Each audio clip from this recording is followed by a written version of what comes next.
How you guys doing today? This is my wee man. What's your name? Yeah. How old are you?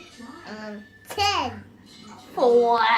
We're going to get into a little bit, dig deep into my past and what happened and how I have got where I am today and how this little cutie was brought into my life. Hope you guys do enjoy this. We're going to transition into my room, a personal bubble, and you know, hope you enjoyed that little cute video of what this was his idea. So my creationistness is rubbing off on him. But we're going to go get into the serious side of things, and yeah. So as you guys just seen, that was my wee man Jack. Pretty happy to have him in my life. He's one of the main important things in my life, as your child should be. But this brings me to a conversation about who I am and how I got to where I am and the people that helped me doing it. So pretty much since the age of 3 to about 14 was my rough stage. And I'm going to tell you a little bit about it now. And also a little bit of from age 14 to now. There was a big rough patch there, but we'll get into that shortly. But pretty much, I'm going to start from where I know where I grew up from. So I grew up in Dunedin, so I'm a Dunedin girl, always lived here my whole life. I lived with my parents for 3 years, then moved on to my grandfather, which was my mother's dad. In both of those homes, there were some pretty bad experiences, which I don't really want to say. And for, you know, my nana who I live with now and my granddad and just anyone in this household that I live with now, they've like basically been there for all us cousins, me, Bailey and all the others. Like we've all gone through similar stuff. So therefore these grandparents that we have that I'm living with, my nana and pop, they've always been there through thick and thin. Like, you know, family is everything to us. So pretty much at the age of 3, I got taken off my mother. There were some custody battles, you know, with who to go with, but ended up going with my mum's dad. So I stayed there for 3 years. Attended George Street Normal School, made a couple of friends, pretty much 2 friends, because I just didn't talk to anyone because of situations I was going in and going through, you know, just things that happened. You know, I didn't want people knowing or seeing what was happening, so therefore I only had 2 friends and I just kept them at school. I never brought them home. And then when I was 6 years old, I ended up sort of, you know, my only way of getting out of there was basically misbehaving, so that's what I did. That was my cry for help, so therefore I went into foster care down in Port Chalmers.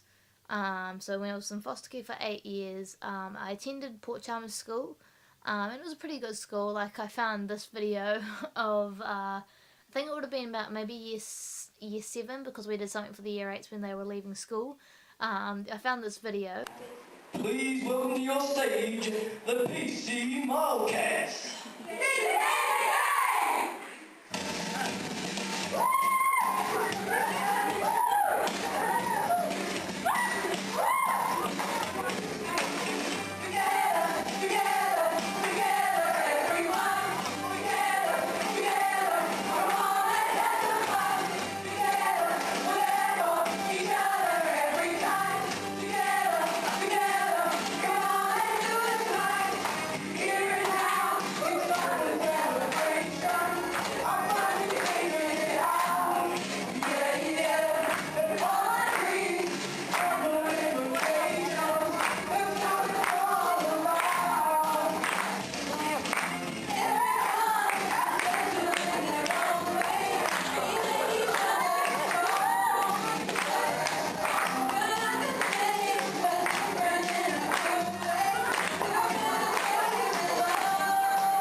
So that is the PC Wildcats. Apparently I didn't even know what we were actually called. But we put together, you know, the High School Musical song, so therefore we put our own little High School Musical thing on. And I don't wear skirts ever, and as I don't know if you see them because it was pretty, not the greatest, you know, filming, but I had a bowl cut, like I was the one that did the gun movement, with that girl Polly. all those people were really nice, you know, like we've all still, some of us still talk, like obviously that's what happens when you grow up, but I met some pretty good friends down there, like I made a best friend down there, and we still talk now, all of us mostly, but pretty much in that home, other people seen it as well. There were some pretty rough patches there too, you know, there were things that were done, not like bad, but there were just, you know, things you shouldn't do to people. Like, I got pretty mistreated in all three of those homes before I came here. But pretty much, those 8 years, there were some good times, there were some bad times, there were some funny times like that video. That's, you know, that's the good things that I got out of that. You know, there were some fun times, there were some bad times, but you know, that's life, and that's what's meant to happen to get you back up to where you are, to get you in a good place. But after going to Port Chalmers, so I graduated that. We didn't really graduate primary school. You just, you know, you move on. So I moved on to Otago Girls, and this is when things getting a bit, you know, heated. And this is around the area where Jack was, you know, nearly here. Like meaning there, he was nearly, you know, about to happen. Pretty much in year 9, I did year 9 at Otago Girls, and then when I got to year 10. It was just age 14, so I was down from Port Chalmers to the age 6 to about age 14, I'm pretty sure it was. I moved in with my grandparents. You know, I always told the caregiver that I was with, you know, Nano stuff said I could move in. So therefore, you know, it was kind of just in the back of my mind that I was moving in. And it eventually happened, so I got what I wanted. But to be honest, I got pretty bad, like, when I moved in, because, you know, because I was holding on so much from what happened in the past, you know, I kind of carried it on my back, and then once I moved into a stable home, I kind of just took that back pad off, unzipped the zipper, and just everything just came out, anxiety, depression, I was getting bullied at school for the, you know, people just bully you for the stupidest reasons, and because of just something that I came out about, you know, I came out about who I really am, and people, you know, back then, like this 2018, I'm pretty sure it's you know, and everything's okay with it, you know, because it's all over social media, and that's what people do, social media, so therefore, now I feel like I am comfortable to, you know, be honest about who I am, and, you know, anything about myself, not everything, but most things, hence why I do YouTube videos. But pretty much I moved into my nana's place around halfway through year 10. My plan was to leave Otago Girls, because I was getting bullied, and I was just getting depressed, and I just wasn't doing what a normal 14-year-old should be doing. I don't know what you would call normal, you know, just the, you know, like basic things that a 14-year-old should be doing. I just was always, you know, depressed or sad or drawing dark stuff. Like, I love my art as well. I was always drawing dark stuff. So therefore that was getting other people down because they were seeing it. Like, I didn't realise people were seeing it, but my friend had seen it. So I attended a day program, which was, you know, basically counselling. So I'm not gonna lie, I have been through all that stuff, and it's hard to get out of. I'm not in it no more, which is good. But I went from Otago Girls to Bayfield. That's what the plan was meant to be. But I had a little stop in the road. Jack was now in the system. So here's some baby pictures, and my pregnancy picture. When he was born in 2013, he was 9 pounds 2 ounces, 5 ounces I mean, and I was a scrawny little thing. But at the age of 15, I gave birth to wee Jack Scott Carter here, and it was the best time, like best experience I could ever have. But when I found out, I was shocked. I was like, you know, I don't do that sort of stuff. Like, I was like to the doctor, I was literally like, I don't do that sort of stuff. How could that happen? But, you know, he's here now. Age 4, he's going to be 5 this year, but he was born in 2013 in April. He was a pretty big baby. 9 pound 5 is pretty big for such a little girl. But yeah, he's, you know, ever since I had him, like, you know, how you get the postnatal depression stuff, that happened. But as soon as he was born, obviously I had time off. So I did a course with Southern Cross Health, I think it's something like that, and you just get your levels from that. So I did that for a bit until I was able to go to school. So from there I went, got some of my level credits, went to Bayfield halfway through year 11, And then from there on, I stayed at school. I got my credits, met some good friends, and I met really good friends, and I'm happy I've got them in my life. We'll talk about that soon. But pretty much I passed, went straight through to year 13 because I thought education was good, so therefore it's a good influence on my wee man as well. If I got my education, so I did that. Left school, got a job. So I left school in 2015.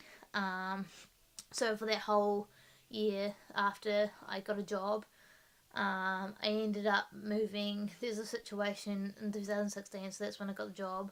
So basically, when I left school, and then sort of, I don't know what time period it was, but I know when I left school, and then somewhere in 2016, I had left home and went out flatting because of a certain reason that I got into an argument, and then I just packed and left. But I had a job for about a year working as a cleaner at a motel here in Dunedin. It was good, it was my first job, so it was like, oh yeah, I got a job. So it was good for a while until I decided to go flatting. Therefore, I was kind of influenced because, I was like in the flatting life, and I kind of, everyone around me was, drinking, and like, I know it's my choice not to, but that's what I was starting to get into. Like, I'd drink every weekend. I'd go to parties with mates, if a mate called me up, oh, do you want to come and drink? They'll be like, oh, yeah, sweet as, might as well. Got nothing else to do, and that's kind of where my money went. And now that I think of it, how much money that is that I could have spent on my wee man or spent doing other things. But yeah, I did try to do a Polytech course twice. I tried doing the personal training one because, I love the gym. That's something I'm currently doing and getting into. But, I love the gym, so I was like, okay, let's try this course. But, stuff got in the way, like mental health, because I was drinking too much. And I just wasn't getting my ass into gear, and I wasn't doing anything with my life. Like, I was literally, a bum. I was a bum for pretty much a year, because I lost my job because of my stupid actions, but, you learn from it. But because of my stupidity, I lost a couple of friends from it, which one of them I've still got back because, she hasn't left my side, and we're best friends, and, you can't stop best friends. It's kind of a thing. You can't break them up unless is something really bad, but that's how friends go. So I lost a couple of friends, and I learned that mistake. Ended up in a really sticky situation in 2017 in April, so this leads me up to the part. Basically, we're nearly at the end, don't worry. It's okay, we're nearly at the end, but pretty much I met this person, and we were close, this was the partner at the time. This person, we went down to Cromwell I think we went down for a visit to this person's parents' house, and then on the way back, April the 10th, I kind of got into a sticky situation with a car. There were no other cars involved, it was just our car. So pretty much what had happened, about 1 or something in the morning, apparently. I don't know what time it was, because, I was kind of the worst one off. But pretty much, the car was stuck on, I don't know what it is, cruise control, where it just goes 100. It was stuck on cruise control. Car flipped over an edge and into a ditch. This is the aftermath.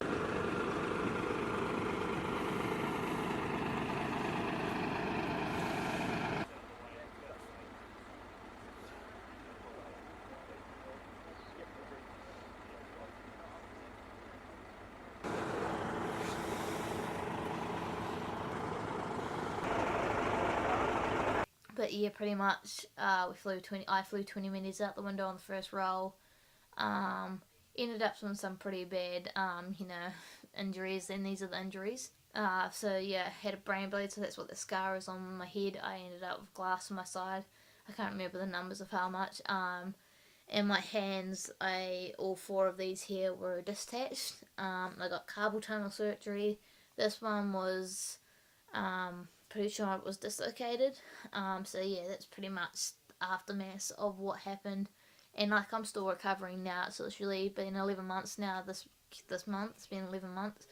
And what I can say from this experiences and all the experience in the past, it has made me stronger, and especially with the family and people I have around me. Like, these people around me now, that I've got showing you. These people, like my friend Nadine, you got my family, all of these people here, have helped me be who I am today. You know, they've stayed with me.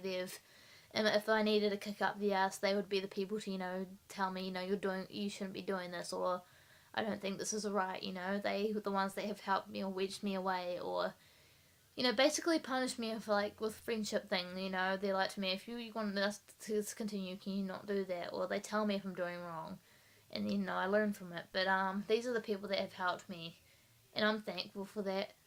Every single person. And if I've missed anyone, I'm sorry, but the people, you know who you are. If we still talk, then therefore I like everyone, But if you do hurt me, I'm not gonna. I've got this thing now where I took life for granted quite badly, and I always let people run over me. But ever since the crash, I kind of worked. Like once I got out of the coma, because I was in a coma, they couldn't get me out of it the first time, so they tried again. I came out of it the next day, so I was in a coma for about 3 or 4 days. Ended up with amnesia, so for 11 days, so I couldn't remember anything. But once I could, like I spent a good old month or so in hospital. Like I ended up in ISIS. It's up in Wildcats. It's for like injuries, head injuries, or dementia or something like that. But when I was in there, obviously for the first couple of weeks out of surgery, I was a bit drugged up, so I didn't know what to think. There was just no thought. But when I actually got into the point of learning to recover properly, I did a lot of thinking about life, and this is what I want you guys to think as well. Take this on board, is don't take life for granted, because when I was doing the whole partying 2016, and like my anger, I used to take my anger out on walls or myself, not other people. But you take life for granted so bad, and then when something really bad happens to you, that's when you realize, like, you shouldn't have to have that to realize. But pretty much that taught me to be who I am now, which is like I used to be on medication a year ago. I don't take any medication at all. I just think I'm better without it. I'm getting back into the gym, even though I can't do boxing because of my hands or any sort of push-ups or whatever. I'm still training along. I've got a trainer. I've got good friends around me. I'm making new friends at course. Obviously, I'm doing a film and television course, and I'm excited for that. My YouTube's getting up and running. I've got more subscribers. I've got more views. Only man's turning 5, so it's very, very exciting for me, and it's kind of scary because he's going to school. So it's kind of like, Jesus, bite them fingernails. But I really do hope you guys learn from this. You could have a really, really rough life, but you could turn that around, break the circle. Like, the way I grew up, I don't want my son to grow up like that, I don't want him to be treated the way I was treated. Like, obviously there's people that have had worse, but, I just don't want him growing up like I did. I want him growing up respecting people, not taking things for granted, not taking life for granted. And that's what I did a lot. Like, I'm not gonna lie, there were a few attempts to try to leave this world. So yes, I do suffer from mental health, but you don't put me in this category of, oh, she's like this, so we're gonna push her to the side. You gotta accept each other for who they are. So pretty much that's what I'm gonna end it as. That's who I am. So my thought on life pretty much from this is, all you need to do is get these bad bubbles that keep coming into your life. You need to grab them, get a pin, and pop them. And then create new bubbles, nice clean ones. Make some new friends, get rid of those bad hobbies, get rid of those, things that are pushing you back, and get to the things that push you up. So pretty much that's me, that's who I am, I'm so on the grind of trying to get my recovery, keep going up. There are a lot of struggles on the way, because there are a lot of things stopping me from doing the things I want to do, but I can't really complain. It's just life. I'm just gonna have to deal with it. But that's just who I am. I'm Sky Carter. I hope you guys just did enjoy my jabber blabber, but that's, if you're still here, then I'm happy. If you're on your phone flickering on something else, it's all good, but I do want you to take something away, and just remember, don't take life for granted, because you never know when your time's up. I love you. I love you too. I love you too. Alright.